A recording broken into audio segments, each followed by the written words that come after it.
Em 1969, com apenas 6 funcionários e fabricando 4 carros por mês, o engenheiro mecânico João Augusto Conrado do Amaral Gurgel criava uma montadora de carros totalmente brasileira, e o seu principal objetivo era desenvolver um modelo robusto, mais econômico e melhor, que fosse acessível à maioria dos brasileiros.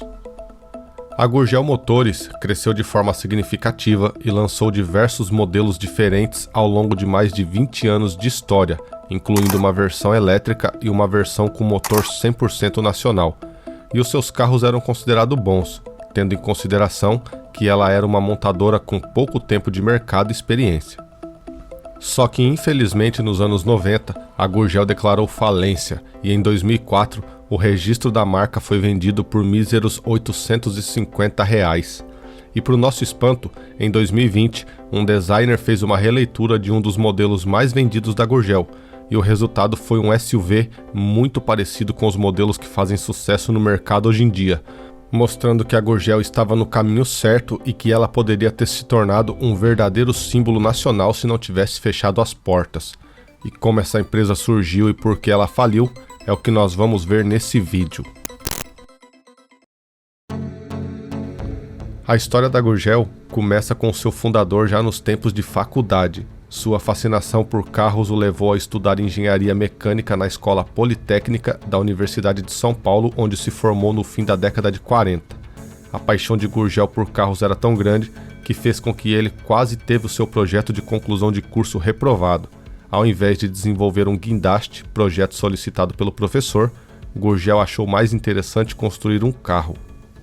No trabalho de conclusão de curso, Gurgel surpreendeu o professor ao apresentar o Tião, o primeiro automóvel genuinamente brasileiro. O projeto provocou risos e o estudante ouviu uma frase do seu professor que jamais seria esquecida por ele. O professor me disse: Gurgel, automóvel não se fabrica, automóvel compra-se. Tecnologia automobilística é coisa de multinacional. Algum tempo depois de formado, Gurgel foi para os Estados Unidos estagiar na General Motors, e foi lá que ele conheceu a tecnologia de plástico duro. E assim que voltou para o Brasil depois de 4 anos, já pensava em adotar essa tecnologia por aqui.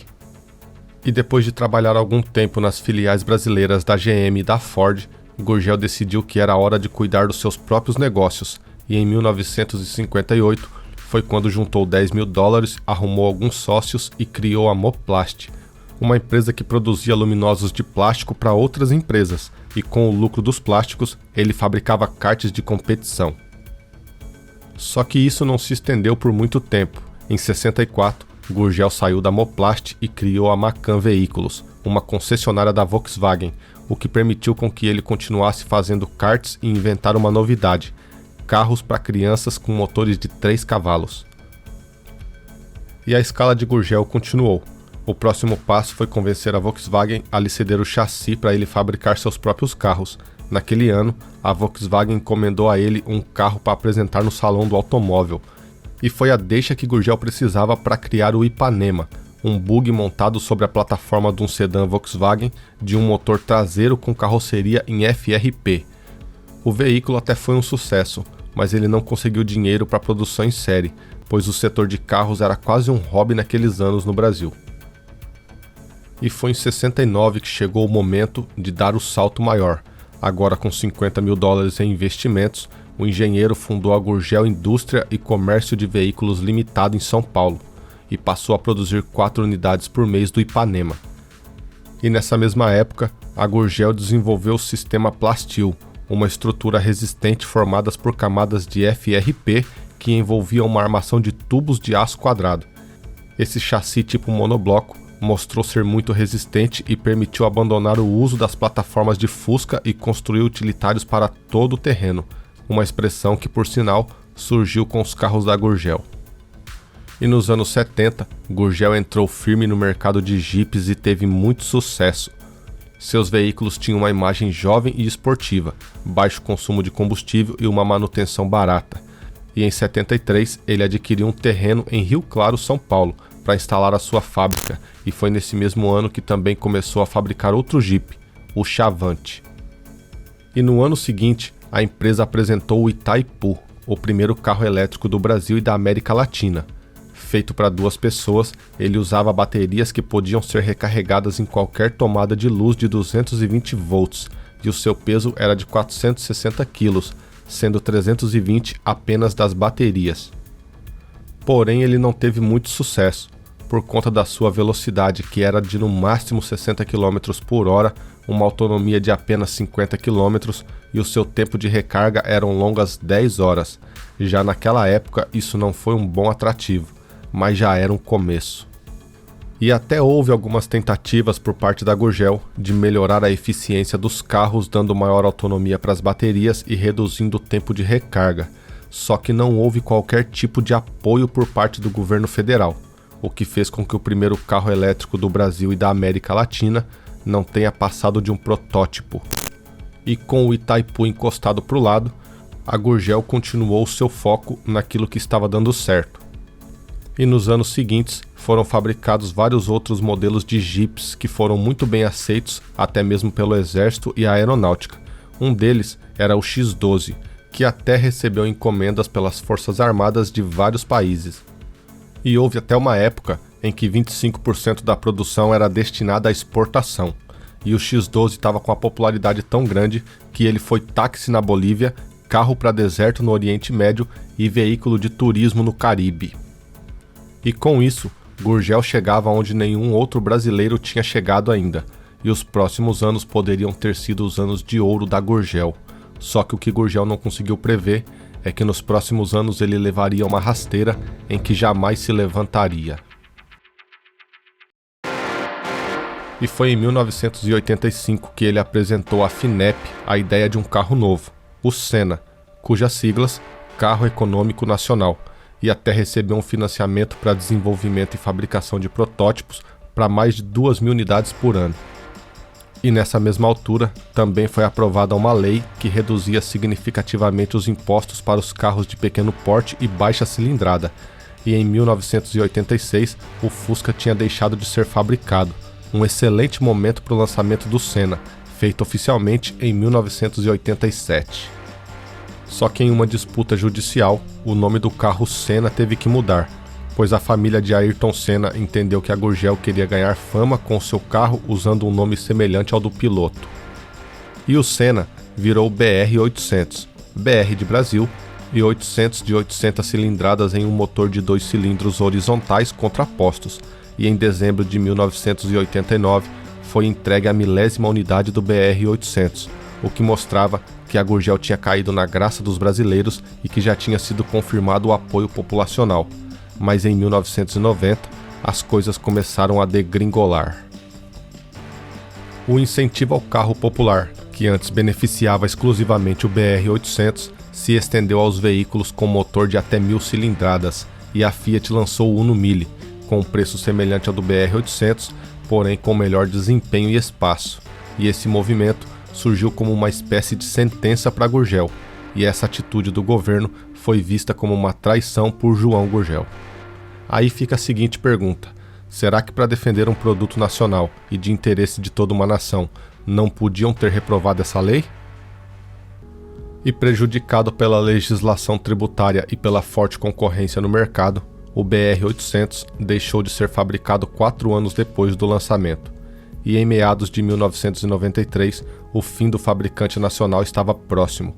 A Gurgel entrava em concordata.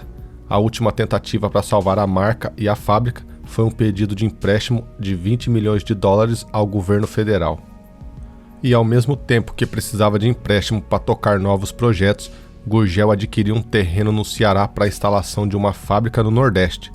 Ele contava com o apoio expresso dos governos cearense e paulista e do BNDES. Só que esses apoios não se concretizaram, e Gurgel, depois de fabricar mais de 40.000 carros e de lutar mais de 20 anos por um sonho, Gurgel viu seu sonho de uma fabricante de automóveis 100% brasileira morrer. E a história mostra que João Gurgel era tão patriota que ele gostava de dar nomes ligados à cultura brasileira aos seus carros, acreditava no Brasil e tinha uma visão futurística, bem à frente do seu tempo. E a falência da Gurgel é encarada pelo filho de João Gurgel, Fernando do Amaral Gurgel, como resultado de uma traição dos governos do Ceará e de São Paulo. E Fernando Gurgel atribuiu o insucesso do pai aos ex-governadores Ciro Gomes do Ceará e Luiz Antônio Fleury Filho de São Paulo.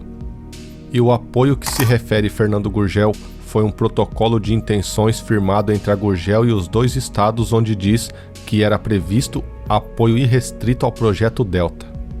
E esse projeto consolidava as intenções do velho Gurgel de conquistar a independência da tecnologia brasileira no setor automotivo. E esse acordo previa a construção da Gurgel no Nordeste, com uma fábrica de motores, câmbios e peças motrizes em Fortaleza. E nas palavras de Fernando, ele ainda disse: firmamos o acordo e por conta disso conseguimos um empréstimo no Banespa e no BIC. Compramos maquinário da Citroën, fizemos um prédio e depois os acordos começaram a ser rompidos pelos governos. A proposta da Gurgel era fazer no Nordeste a produção da parte motriz dos veículos e em Rio Claro as carrocerias, e a empresa até chegou a ser construída, mas jamais foi ativada. E segundo uma ação judicial da Gurgel, a colaboração irrestrita afirmada no protocolo de intenções cessou com a assinatura do documento e os discursos dos políticos nele baseados. E o rompimento do acordo é o ponto de partida da falência da Gurgel. Em uma entrevista, o ex-governador do Ceará, Ciro Gomes, disse que não se sente responsável pela falência da Gurgel. A história contada por eles é sempre essa. O que não contam é que tomaram um empréstimo em nossos bancos e não pagaram. E Ciro Gomes ainda estendeu seu discurso e disse: a primeira medida de acordo era um empréstimo de 3,5 milhões de dólares no BNB, avaliado pelo BIC. A dívida não foi quitada e sobrou para o Estado. Então rompemos o acordo. Em quem você vai acreditar eu não sei, mas o que é certo é que já vimos os governantes mentir várias vezes para o povo brasileiro. E infelizmente, até hoje aqui no Brasil, não temos uma marca automotiva 100% nacional e representante do nosso país lá fora. E a consequência disso são as marcas de automóveis dispensando em terras brasileiras veículos sem tecnologias básicas que eles não aceitam no país deles, como por exemplo, ABS e ar-condicionado, que aqui no nosso país são extras que tornam os carros mais caros. Agora conta pra mim aqui nos comentários o que você achou sobre a história da Gurgel, que eu estou muito ansioso para ver a sua opinião sobre esse vídeo. E eu sou o William do canal Documentariando. Aqui eu analiso as informações, observo os fatos e através dos assuntos eu crio uma história em forma de um mini documentário. Faça sua inscrição aqui no canal e em breve nós vamos estar nos encontrando nos próximos vídeos. E nesse exato momento tá aparecendo aí na sua tela outros 2 vídeos que eu fiz especialmente para você. E qualquer um deles que você escolher, com certeza você vai gostar. Aperte um deles aí e nós nos vemos lá em alguns segundos. E por esse vídeo é isso. Um grande abraço e até mais.